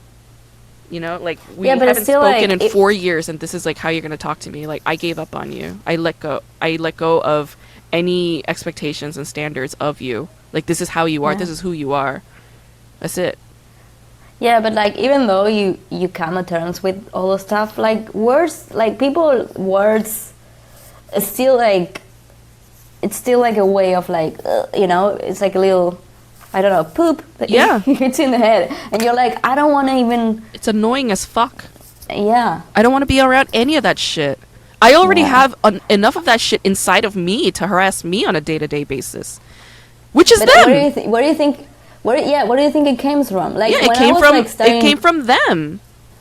When I started doing stand-up, every time that I went on stage, my head was like, you don't have anything funny to say. You're not funny. You're like, and it was not. I could hear my brother's voice. I was like, this is my brother talking. Yeah, your fucking younger brother. Yeah. So like, it's funny. Like one time I went to the States, and we were like all together, and that was like a very shitty meeting. I was like very in a low point, and they were picking on me. I remember I was like, they were saying like, oh, that's stupid or whatever. So my sister went to the supermarket, and I said to my brother, look, like, you guys, especially you, every time that I tell something, you're like, that's stupid. So please check that out, because it's really hurting me. And then it's funny because my sister came from the supermarket, and I said something, and she's like, that's stupid. And then my brother was like, oh no, we do it. Like, we're really doing it. Yeah. And then that was a realization that he could see what I was talking about. Finally. Yeah. So it was like, they noticed it. But the thing is, right, like, they take notice and they accept what you're saying. They hear what you're saying, and then they change their actions. That's like growth, and that's communication, that's trust building, and that's all that good stuff. But like, my family never stopped. Even though I told them, I was like, can you please stop? They don't stop. Like, I've had an eating disorder all throughout high school, like 17, 18, even through college, like 19, 20, 21. I was like anorexic. I didn't eat a lot. I used to like faint all the time. And all my life, my parents kept saying, like, you need to lose weight. You need to lose weight. And then my brother kept saying, you're fat. You're fat. You're a fat fuck. You're a pig.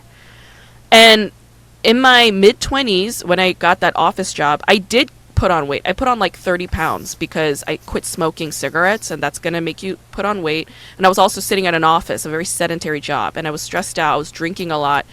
And I was broke as fuck, so I was eating a lot of pasta. So I put on like 30 pounds really fast. And my brother, every time he's like, why are you so fucking fat? Like, you used to look good, and now you're fat. I'm like, I'm not trying to look good for you, you sick fuck. Also, can you please stop saying that? And I told him this, right? He kept saying it. He was like, oh, okay, yeah. Does it again. Even on this trip with my mom, she's like, oh, yeah, that's why you're so fat, because, you know. And I remember, like, seeing her, like, take this moment, be like, oh, she's going to fucking flip out on me. Like, I saw her processing what she had just said. So I was like, you know, I'm not going to say anything right now because she's already punishing herself, so it's fine. So I just let it go, you know? But it's like, whenever anybody mentions anything about my weight or my looks, I get so angry. And I have friends like that around me who have said things like that. They're usually Korean friends. And whenever they say that, I always tell them, I'm like, don't ever fucking talk about my body. It's not yours, it's mine. Yeah, I was listening to this podcast about weight or whatever, and they were saying like usually people, this is the thing that people comment the most on like someone's body is the weight. Yeah. And it's so like accepted, like that it's and when you receive this, you're like, this is fucked up. No one should comment on anyone's They don't body understand or my whatever. trauma with it. They don't understand my anorexia. They don't understand my eating disorder that I have to this day. They don't understand my complicated relationship to food. They don't get it. And it's fine. They don't have to. Just don't talk to me about it. It's like, don't talk to me about your idiocy around this stuff. How about that? Yeah. I think when people say stuff, we have to say something back, because I think in the past, like, it was like, okay, and then and now it's like, shut the fuck up. And then if people get this every time that they comment on someone's body, they will stop doing it. Like, I feel like no one wants to be like, you know. It's interesting. It's interesting how, like, you know, we stop saying the N-word. We stop saying words like gay in a negative way, but we still say, oh, you put on weight. Yeah. Or, oh, you look good, you lost weight. It's like, those are judgments. Why don't they hear that? Yeah, like being skinny is not a healthy equation. Like, it's not, it means that you're like... It doesn't equate to health, Yeah. And I was on the gym day, not the other day, but like before Corona, I think. And like the guy that does he's such a fucking idiot. I hate him so much. Anyway, he was like doing the course, and in some point and it happens this the other day because I put like I'm concentrated, but it feels like I'm angry or like, I don't know, like just like very tense. Mm-hmm. And this guy was like, smile. Well, I was like doing like fucking abs, and I was like, and I said like, no, I'm not going to smile. It's a sexist thing that you tell me to smile. And he's like, what? Like, he was like that. And then after that, it was funny. He was like, everyone smile. Like, just like saying to every gender that was there. Including the men. You smile too. Yeah. It is a sexist thing though, because women get it the most. They're always like, smile. I'm like, I really don't feel like smiling. Like, how about I smile when I feel like it? You know that comic that I hate? He said that to me. He was like, you should smile more. I was like, how about you don't tell me how the fuck to feel and how the fuck to react? He's like, oh, you're too much. Like, you get so mad over this. I'm just trying to improve your mood. I was like, my mood is not your responsibility. He's like, no, I'm just trying to get you to feel in a better place. And this, I was like, I agree with him. I was like, it's not your responsibility to change my mood. It's not your responsibility. If you feel that responsibility, let it go. It's not on your shoulders. All right. I take care of how I want to feel. They're just telling you. They're just telling me, because that's what they want to see.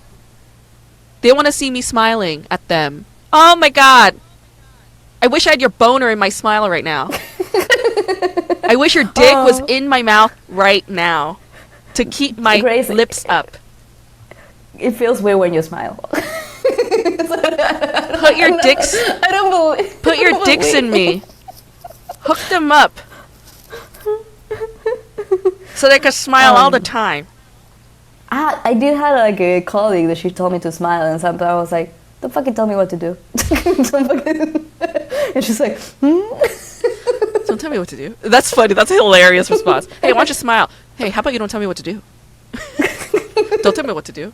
That's funnier. Don't tell me what to do. That's funny. I think after that I should do like a weird smile, like. Yeah, that's what I was giving you just now, the one that scared you. Was it that? Oh my God, what's happening with my face? I think I smoke a lot of weed before I talk to you. I think I'm like seeing. Oh, you were high today? Well, wait. It's really cute. I put a new little pipe in. Oh yeah, you showed me that. It's a very cute pipe. Yeah, I got some stuff like, you know Emma? Yeah, I love Emma. Yeah, she sent me a message like, do you still want weed? And I was like, yes. And she's like, oh, because my boyfriend bought some and we got you extra for you. Oh, and that's so sweet. Emma has a boyfriend now. Yeah, you don't know? Oh, he's Brazilian, but like with a Vietnamese immigration background. Oh my God, he sounds really hot. No, he's very nerdy. He looks Aww. like a nerd. He's like a nerdy Brazilian Vietnamese guy. Yeah, very shy. I mean, he So talks like around similar me, to Emma, like they're like the same. Yeah, kind of. And she bought a house. She bought a flat in Berlin. Wow. You didn't know? Good She for bought her. a flat. She has a mortgage now, like Wow. adult. She's a true adult. Yes. And she tried to quit her job, but she told me this very briefly. But she was like, "I quit my job, but that they offered me so much money more, like that I stayed." I was like, That's how. Yeah. That's how you justify how you it. do it. Yeah. If they paid I me a guess shit ton of money, yeah, I would work. But like none of the jobs I'm ever offered is like worth it. Guggenheim was, like- Guggenheim Museum wanted me to translate a book, and I was like, "When do you need it?" And they were like, "By December." I was like, "It's May. You want me to translate a book in like 6 months?" Yeah. I was like, "How much are you gonna pay me?" They're like, "We'll pay you by the word." I was like, "I'm not doing this job. No way. I'll do it if you pay me $15,000. But if you're not, I know you're not gonna pay me $15,000. So, fuck off. I'm tired of doing other people's work for them for such shitty money. Yeah. If you want me to Well, do your work, pay me a lot of money." How much is by the word? It's like one. It's like a few dollar by the- cents per word or something. But it's that's like bullshit. one book isn't even like, it's not worth it. Ultimately, it's not worth it. It's not worth anything. The prestige of Guggenheim, not really. I don't care. You know, I don't care. How are you with your eating stuff right now? If I'm okay to ask. Yeah, that's okay to ask. I'm like still struggling with it. Like I went food shopping like twice this week, but like I tend to lean towards the healthy stuff, but I did buy a bunch of snacks yesterday because when I was driving around, I was like actually really hungry, so I bought a bunch of snacks. But the snacks are fun. I have a bunch of them on this table. I went to IKEA today and they had like such a good stuff, like for food. Yeah, I like IKEA for food. They have like the chocolates and like they have the little lingonberry juice boxes and yeah. And fucking when I went there with Marissa, I remember she went to the candy place and she was getting all the candy. It was so fun watching her buy candy. I was like, I could watch you get candy all day. It's like so interesting watching what she picks and how many of it she takes. Do you feel like Marissa, it's like she should be working at like Charlie's Chocolate Factory? And you're like, she belongs in that kind of world. Yeah. She should be. She yeah. I saw her not too long ago actually, right before my trip with my mom, and she was really sweet. She's like, "No, just know that you have all the tools. You can handle this. I'm very proud of you." I like her so much. I like because she's like, you know, at some point I think she was complaining about something and being like, I'm not so I guess he was a guy, and she was like, I'm not anyone's therapist, and he was like, but you are. You're such a good therapist. You always are like, yeah. Holy, you could do this. She's a good cheerleader. That's what she is. She's a really good cheerleader. She's a very positive person. Like she doesn't really sit in the negative for very long. Yeah. And like that to me makes her like an alien to me. Like she feels like an alien. She's very weird. Yeah. And yeah, wait, because she can be friends with like a wide expression of people. Why? Yeah, a lot of different people. Yeah. But and so can like, you. So can you, I think. Me? You think? Yeah. And my therapist was comment on my friends, I don't know, or whatever. I don't know how much I talk about all of my friends. I think I talk about some of them, but she was like, yeah, it feels like you choose like people that are in alone, or like I don't know, they're like in a solitary kind of situation because that's maybe where you are. And I was like, yeah, I guess like all my friends have this like sort of alone. Maybe independence would be the more positive way to spin that, because like I don't think of aloneness as negative. I think our society makes us feel that way because it's a patriarchal society and everybody thinks that people should get married and have a nuclear family and produce more children, blah, blah, blah. I don't believe in any of that shit. I don't believe in marriage anymore. I don't believe in having children. I am all about radical independence. I want to see more examples of radically independent women without children and without a husband or without a wife to just be successful and happy and satisfied. Like, that's what I want to be. That's what I am. So I want to normalize that shit. Because, like, this whole, like, notion of, like, nuclearized families, like, women getting married, that was all constructed in the 1950s for television after World War II. Yeah. And it's like, we didn't get over that. We're still hung up on that. And I'm like, why? I'm like, have you seen men? Have you seen them? And how awful they are? No. Why? Why are you telling me I need to do that? And I told my mom this time clearly. I was like, I stopped dating people after 2018. And I'm not interested in dating anybody anytime soon. And I was like, I don't want to get married. And I don't want to have children. And she was like, okay. I have my divorce hearing on August. Oh, wow. Yes, and I have to pretend that I understand whatever it is that they're saying. You have to pretend what? That I understand every word in German that they say. Because I'm like, if I don't understand it, which is going to be the case, because I didn't learn, I barely know the alphabet. Like, I just, and Your German's good.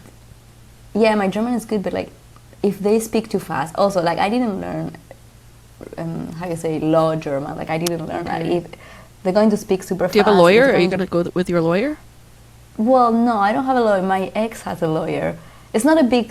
Okay. It's not a big deal. This thing. Like I will get a lawyer through his lawyer because we have to sign that we. Because so in order to do the divorce, in some point, they have to calculate how much we earn in the time we were married. So for pension reasons or something like that. So we don't want that. So the divorce comes faster. So we don't want them to calculate anything. It's just like the. Also because I think it will be bad for me. I think I earn more money than him. So so we have to go this day with our lawyers. I don't have a lawyer. I have like this fake lawyer or whatever. She's a lawyer, but whatever. And we have to sign something saying yeah, sure, whatever. And yes, I was saying. And you'll finally be divorced. Yes, and I was saying to the Argentine guy because I talked to him yesterday. I was like, yeah, I had the court hearing, and I was like, I want to be divorced, and the next day I want to get married. And he's like, he was like, okay, no. And you're like, to you, I'm gonna marry you. And then we're gonna have a baby. We're gonna have lots of babies. I think our babies will be very cute, but he's a bit fagged. Fucked up. He's not fat. Yeah. I saw a photo of him. He's so. No, he's not fat. He's fucked up. Like he has. He was a premature baby. Oh. So he has problem with his lungs because that's what happens. Oh. Okay. But he also plays saxophone, so I don't get. Such a weird thing. And he was saying like when I was with him. He has like fucked up lungs, but he plays saxophone, so I don't get it. It's like, you have fucked up lungs. You should not play the saxophone. That's the last thing you should play. You should play the drums, a violin, something without your breath. I don't know. And I was at his place like when I met him, and then at some point he had the inhaler, and he used it. And I to be Grace, I never felt so horny in my life. I was like, that's so hot. Oh my god, you're crazy. It's because he was vulnerable. Like, he looked weak. Like, you could pounce on it and eat him alive because you're a sick lion. You want to eat this gazelle. Like, you want this air? You want this air? You want this air, huh? You want all the air from my lungs into yours? Your shitty lungs? Playing the saxophone, you little freak. Yeah. Good God. Oh, you're sick. Oh, poor guy. Should we wrap this up? Yeah, we should. I have to get some dinner. Yeah, we've been talking for 2.5 hours. Wow. It's so nice catching up with you, Juli. Yeah, it's nice. Yeah. If you ever need like to talk and you feel in a weird place, you just talk to me. Yes, which I do anyway. Yes, but just if you're like, I don't know. Sometimes I feel like, I don't know, I shouldn't bother my friends with some stuff, and my therapist is like, no, you should. Okay. I'll try to take that in. Because I usually bother my friends anyway with my problems, and like, yeah, maybe it's not a bother. Maybe it's like, No, it's not a bother. It's a weird way to phrase it. It's not bothering. I appreciate you saying that to me. I will let it in. Thank you. Thanks for all your kind words. I'm doing a little heart. Yeah. In Korea, they do this. They make a heart Really? shape with their fingers. Oh.